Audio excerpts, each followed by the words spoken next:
CBI வந்து ஆதரிக்குமாங்க. ஏன்னா வந்து எல்லாருடைய ஆதரவையும் கேக்குறாங்க. முதல்ல அவருடைய நிலைப்பாட்டை வெளிப்படுத்திட்டோம். அதுக்கப்புறம் தான் எங்க நிலைப்பாட சொல்லணும். தேவைப்படுற அவரு வந்து அவருடைய நிலைப்பாட்டை வெளிப்படையா சொல்லாத நிலையில சிபிஎம் நிலைப்பாட்டை எப்படி கேக்குறீங்க? ஏன்னா ஆதரவு வேணும்ன்ற மாதிரியான இன்னும் 10 சீட் இருக்கு. அதாங்க அவர் முதல்ல அதை வெளிப்படையா சொல்லிட்டான்.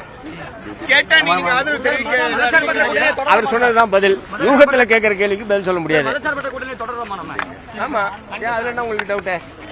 மதச்சார்பற்ற கூட்டணி தொடருது. சிபிஐ வந்து ஆதரிக்குமாங்க. ஏன்னா வந்து எல்லாருடைய ஆதரவையும் கேக்குறாங்க. முதல்ல அவருடைய நிலைப்பாட்டை வெளிப்படுத்திட்டோம். அதுக்கப்புறம் தான் எங்க நிலைப்பாட சொல்லணும். தேவைப்படுற அவரு வந்து அவருடைய நிலைப்பாட்டை வெளிப்படையா சொல்லாத நிலையில சிபிஎம் நிலைப்பாட்டை எப்படி கேக்குறீங்க? ஏன்னா ஆதரவு வேணும்ன்ற மாதிரியான இன்னும் 10 சீட் இருக்கு. அதாங்க அவர் முதல்ல அதை வெளிப்படையா சொல்லிட்டான். கேட்டா நீங்க ஆதரவு தெரிவிக்க அவர் சொன்னதுதான் பதில். யூகத்துல கேட்கிற கேள்விக்கு பதில் சொல்ல முடியாது. ஆமா, அதுல என்ன உங்களுக்கு டவுட்?